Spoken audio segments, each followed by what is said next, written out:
Hey folks, my name is Chula, bringing you a Baldur's Gate 3 build. This one is especially fun to play. I've been exploiting the interaction between Spirit Guardians and Gloves of Belligerent Skies. Yeah, I'm gonna do a little showcase of how the build is working right now. The very first thing that you have to do is, well, you have to cast light on yourself, right? And then Spirit Guardians, you can do everything outside of combat, as you can see. And this build is especially good against melee enemies, right? It requires like a 2-turn setup because I also need to start the melody of Falarelu. Sorry if I'm gutting that word. As you can see, English is not my mother language, so I sometimes don't get the pronunciation correctly, but yeah, here you're gonna see this build in action. Yeah, I'm playing on honor mode, by the way. I have 3 characters on my party. I left the two of these out so you can see the build fully in action, you know, and how powerful it is on this fight. I know this is not particularly a hard fight, right? But it can be annoying, you know, sometimes. So on the first turn, you have to activate Spirit Guardians. Then you also activate this, and then you only need to start going around the battlefield, proccing opportunity attacks from the enemies. You know, they're gonna start killing themselves, and yeah. And like I said, this is it's not fully built out yet. There are a couple of things that I could add still, and but everything else is like cherry on top, right? Right now, the build at its core is working. As you can see, this enemy got like 10 damage on its own. You know, I'm level 7. It really comes online at level 6, right? But I'm level 7, and it requires like pretty much everything that you can get whenever you enter an Act 2, right? So whenever you reach last light in, your build comes online, right? Now I can activate this and the fan will start. As you can see, this will give you more thunder damage whenever you already are dealing damage, right? So, oh, I gotta go through the battlefield because I'm frightened, you know, but let's see, I want to go here, you know. Enemies just start dying whenever they come close to me or they miss an attack, which they're gonna be missing pretty often, you know. If in case that you don't know, they have Radiant Orb. The build applies this and they get -1 to attack rolls, right, per stack, you know. There, as you can see, they are receiving a lot of damage on their own and I don't have to do anything, you know. Like I said, there are a couple of other things that you can add to this build. Essentially, what you need is being Cleric 6, so we can get this, right? Whenever you deal lightning damage or thunder damage, it will push creatures back, right? And you apply a lot of thunder damage with Shriek and also with Reverberation through the Gloves of Belligerent Skies. I think I'm frightened still. No, I'm not. Okay, so you can probably see this now. That's pretty fun. They they miss attack and they die, you know. And whenever I come close to them, I start to pushing them back.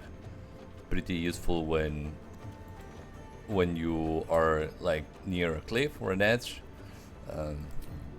I'm gonna just dash so you can see it in action yourself, you know. It's also pretty important that not only they miss attack, but you maintain concentration, right?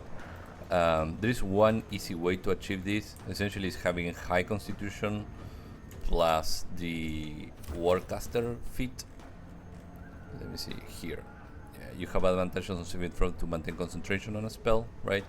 Because Spirit Guardians does everything for us, right? So it has to be up on all times. I don't usually got the concentration broken for this, but still I want to be 100% sure that this is not happening, right? In terms of levels, like I said, you need 6 cleric. Then there are other things that you can add. I'm adding right now 3 levels of fighter. The idea is that I get Battle Master Riposte, which is a maneuver.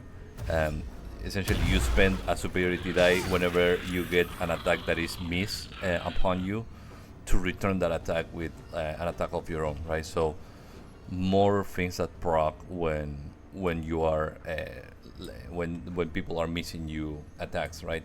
And I know that this is kind of similar to retribution builds that are pretty common right now in the Baldur's Gate subreddit, but I don't consider this one a fully retribution build. Like I said, you just need to walk around the battlefield, you know, and you are not only proccing the whole build interaction, but also when they miss you an attack, they are killing themselves. So it's not a full retribution build. I'm just gonna pass the turn here, so you can still see that I haven't attacked once, I think. So sorry, man. It is very funny to me to see this interaction.